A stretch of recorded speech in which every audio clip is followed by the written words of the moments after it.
সাবেক ডিবি প্রধান হারুনুর রশিদ এবং ডিএমপির যুগ্ম কমিশনার বিপ্লব কুমার সরকারের বিরুদ্ধে ইতিমধ্যে শেরেবাংলা নগর থানায় একটি মামলা দায়ের করতে এসেছেন বিএনপির নেতা। তিনি ইতিমধ্যে এখানে উপস্থিত হয়েছেন জয়নুল আবেদিন ফারুক, এবং দেখছি যে তিনি ইতিমধ্যে এখানে উপস্থিত হয়েছেন এবং ইতিমধ্যে বিএনপির বেশ কিছু নেতাকর্মী তারাও এখানে এসে উপস্থিত হয়েছেন এবং কিছুক্ষণ আগে স্লোগানে মাতিয়ে রাখার যে বিষয়টি সেটি এখানে লক্ষ্য করেছে। পাশাপাশি যেমনটি দেখছেন যে তারা ইতিমধ্যেই ব্যাপক উপস্থিতি নিয়ে একজন আইনজীবীকে সঙ্গে নিয়ে আসলে তাদের যে এখানে অবস্থান সেটি তারা এখানে করেছেন এবং এটিকে ঘিরে আমরা দেখছি যে যেই সেনাবাহিনী সদস্যরা তারাও ইতিমধ্যে গেটের সামনে এসে উপস্থিত হয়েছেন এবং অন্যান্য যারা আইন শৃঙ্খলা রক্ষাকারী বাহিনীর সদস্য, বিশেষ করে পুলিশের সদস্যরা তারা থানার ভেতরে অংশ রয়েছে। এখানে আমরা যেটি দেখছি যে তারা ভেতরে যাওয়ার যে বিষয়টি সেটি এখানে লক্ষ্য করা যাচ্ছে।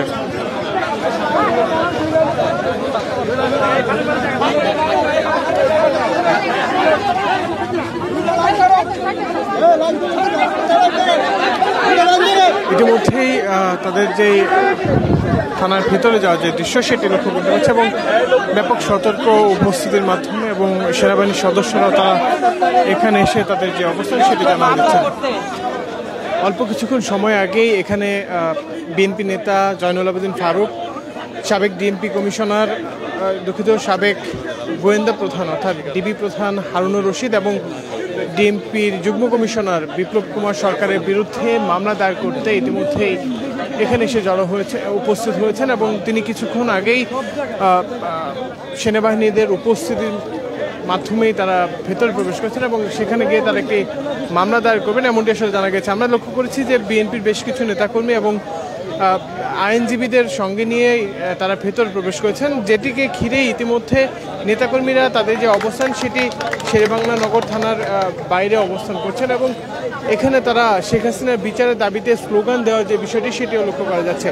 গত 5ই আগস্ট প্রধানমন্ত্রী শেখ হাসিনা তিনি দেশ থেকে পালিয়ে যাওয়ার পরবর্তী সময়ে কিন্তু বিভিন্ন ধরনের রাজনৈতিক যে অবস্থান সেটি তৈরি হয় এবং এর পরবর্তী সময়ে আমরা লক্ষ্য করেছি যে আইন শৃঙ্খলা রক্ষাকারী বাহিনীর সদস্যরা যারা সরকারের হয়ে কাজ করেছে বা বিভিন্ন সময় তাদের যে অবস্থানটি ছিল সেটি বিভিন্ন গণমাধ্যমে প্রকাশিত হতে শুরু করেছে। এটিকে ঘিরেই ইতিমধ্যে যেটি দেখছি যে আজকে আমরা একটি চিত্র লক্ষ্য করেছি বেশ কিছুদিন আগে, অর্থাৎ নবম জাতীয় সংসদ নির্বাচনের সময় যেই জয়নুল আবেদিন ফারুক তাকে নিয়ে তাকে এবং অন্যান্য বিএনপি নেতাকর্মীদেরকে যেই সংসদ ভবনের সামনে মারধর করা হয়েছিল, সেই মারধরকে কেন্দ্র করেই ইতিমধ্যে এখানে দেখছি যে সাধারণ জনতার সঙ্গে নিয়ে জয়নুল আবেদিন ফারুক সেটির বিরুদ্ধে মামলা করতে এখানে এসে উপস্থিত হয়েছেন এবং আমরা যেটি দেখছি যে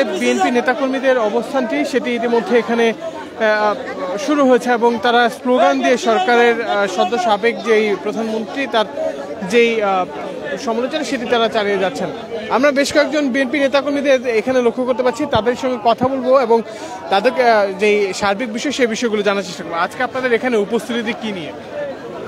আমরা আসছি আজকে আমাদের জনাব ফারুক জননেতা, উনি আসছে আজকে এই সাবেক সরকারের যে নির্যাতন নিপীড়ন হয়েছিল তার বিরুদ্ধে আজকে মামলা দেওয়ার জন্য আসছি এখানে। এর মধ্যে কুখ্যাত ডিবি হারুন, বিপ্লব কুমার, আরও অন্যান্য যারা এই স্বৈরাচারী সরকারের সাথে জড়িত ছিল তাদের বিরুদ্ধে আমরা আজকে মামলার জন্য এখানে আমরা আসতে উপস্থিত। আপনারা জানেন যে তৎকালীন সরকারের বিরোধী দলীয় চিফ হুইপ জয়নুল আবেদিন ফারুককে কিভাবে সংসদ ভবনের সামনে যে তার তখন তৎকালীন ছিল হরতাল, সে হরতালের সময় শেখ হাসিনার নির্দেশে এই হারুন এবং বিপ্লব এইভাবে তৎকালীন বিরোধী চিফ হুইপ জয়নুল আবেদিন ফারুককে এইভাবে নির্মমভাবে আঘাত করেছে, তার রক্তে রাজপথ রঞ্জিত হয়েছে। আমরা তখন ওই সরকারের কাছে বারবার অনুরোধ করছি এবং মামলা নেওয়ার জন্য বারবার চেষ্টা করছি, কিন্তু তারা মামলা নেয়। আমরা জানি ওই শেখ হাসিনা সরকার আমাদের নেতা জয়নুল আবেদিন ফারুকের সুষ্ঠু বিচার করবে না। তাই 2024-এ ছাত্র জনতা যে দেশকে স্বাধীন করেছে সেই স্বাধীন দেশে আমরা এসেছি যে সুষ্ঠু বিচারের জন্য। ইনশাল্লাহ আমরা সুষ্ঠু বিচার পাবো।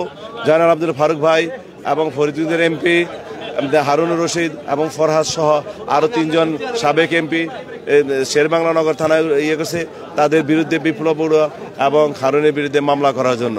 আমরা চাই অচিরেই যেন এই তত্ত্বাবধায়ক সরকার মাননীয় স্বরাষ্ট্র উপদেষ্টার নিকট আকুল আবেদন জানাচ্ছি যে আমরা যে আজকে যে মামলা করছি এই মামলার এফআইআর দ্রুত গতিতে হারুন এবং বিপ্লবকে গ্রেপ্তার করে তার ওই দিনের ঘটনা যে রাজপথে রঞ্চিত করেছে জনাব আব্দুল ফারুক সহ আর বিভিন্ন স্বামী এমপি সহ যারা ওদের লাঞ্ছিত হয়েছে তাদের সুষ্ঠু বিচার করার জন্য। আমরা চাই এই সরকার ইনশাল্লাহ সুষ্ঠু বিচার করবে, এই প্রত্যাশা আমরা এখানে মামলা করতে এসেছি।